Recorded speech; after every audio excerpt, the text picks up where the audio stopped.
Ladies and gentlemen of the Action Army, what is going on? And welcome to another episode of Answers for Athletes. I want all of you out there to know that I already recorded this video and the audio didn't work. However, that's just how life goes sometimes. So let me explain it to you again, and I'm going to explain it better this time, for the first time for all of you watching this video. So here we go. In this video, I'm going to answer the question, which will help me dunk a basketball faster? Lifting weights, which we're going to call strength training because that is the correct terminology, or plyometrics. And I got a secret for all of you watching. It is different for every single one of you. Some of you would get better results from plyometrics. Some of you would get better results from strength training. So in this video, I'm going to explain to you how you could test and how you can find out which of these you are deficient in. And if you bring up your deficiencies, chances are that you will dunk a basketball as fast as possible. Before I get into it, make sure that you comment JUMP, J-U-M-P, down below in the comment section for a free bodyweight vertical jump training program. A cheat code is go follow me on Instagram and just DM me JUMP, and it will send the program right to you. You can also get your first month free to any of my advanced training programs.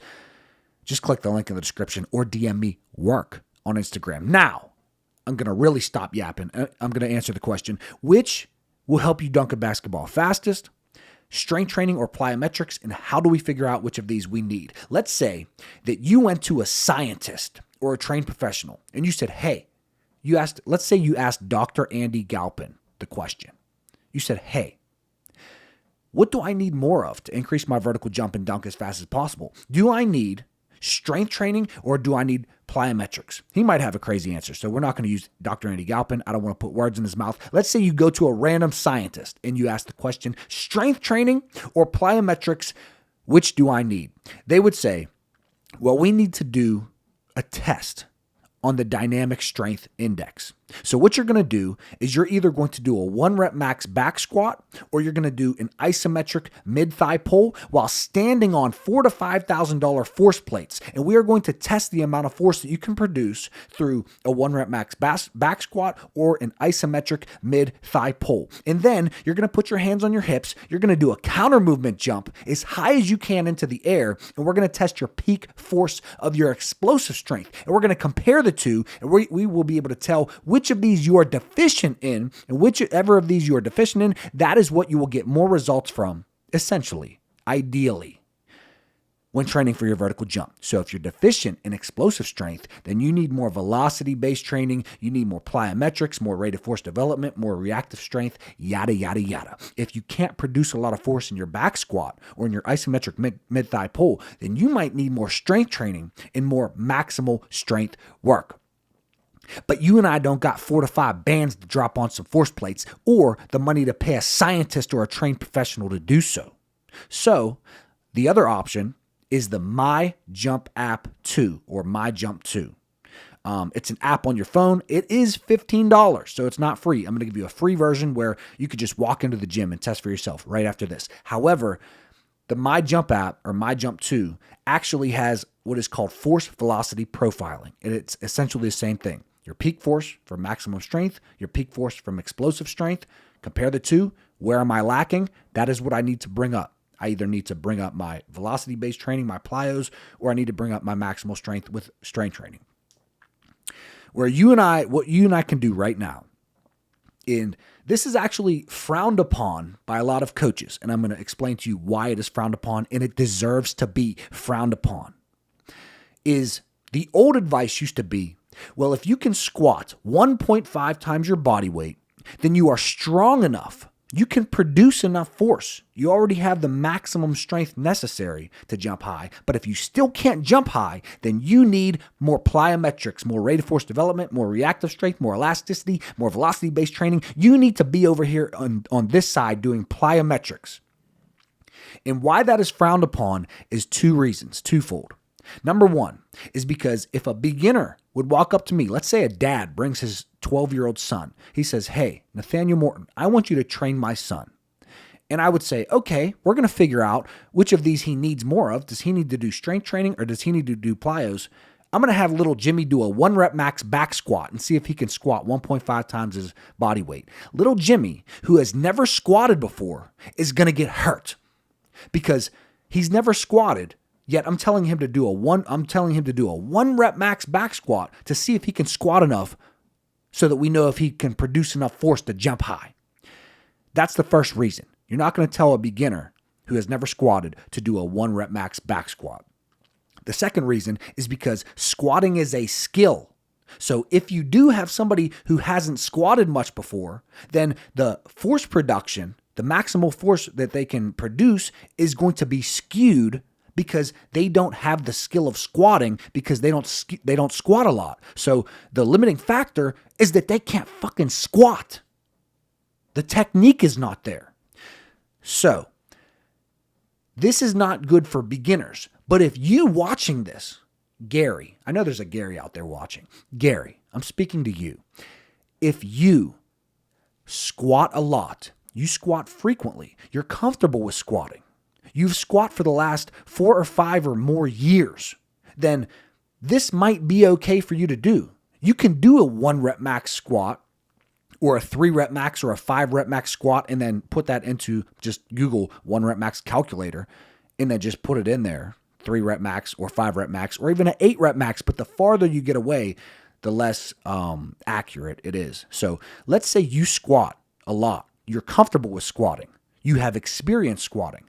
This test may be okay for you to do. So if you've been squatting for a while and you can squat 1.5 times your body weight or more, then it is likely that you have the ability to produce enough force.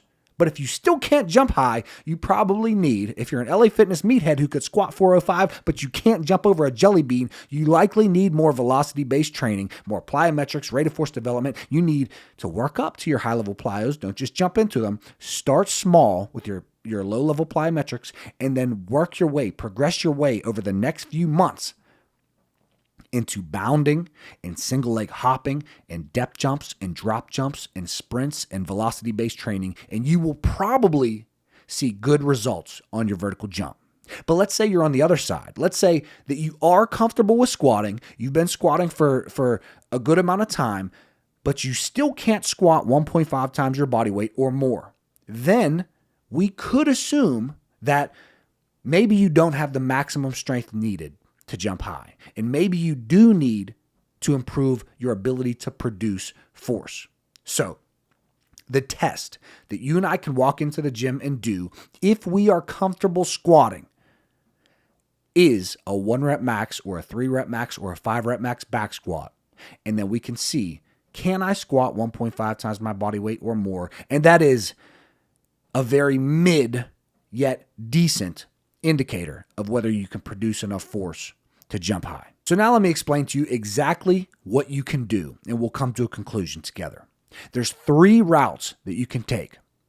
If you don't want to do that 1 rep max squat, or even if you do want to do that 1 rep max squat, there are 3 routes that you could take that might bring you some good results. The first route would be to do both strength training and plyometrics. Well, I do want you to know that you should be doing both. Whether you need more plyos, whether you need more strength training, you should never just stop doing one of these or the other. Okay. You always need a little bit. If you need all plyos, you really need velocity-based training, you should still do some strength work. Maintain your strength and then focus on that. And on the other hand, if you need a bunch of maximum strength and you need to improve your force production, you shouldn't just stop doing velocity-based training and plyos. We're trying to jump higher. So you still need to jump. Okay. But there's 3 routes that you could take. The first route, we're going to call it 50-50, okay? 50% plyometric training and velocity-based training, 50% strength training. That could get you some good results. If you think maybe I'm the guy who needs a little bit more strength training, then what you could do is you could do more strength training and still do a little bit of plyometrics. If you think you're the guy or the girl watching that you think, man, I really need more work in velocity-based training and plyometrics, then the other option is start from low-level plyometrics and work up to higher-level plyometrics. Focus 90% of your training on plyometrics, but then still do a little bit of strength training. Maybe you do a back squat and an RDL. So you have a squat pattern and a hinge pattern, and maybe throw in some calf raises. And that's your strength work, but the majority is on plyometric training. Okay, so what you need to do is pick one of these 3 routes. Are you going to be 50-50?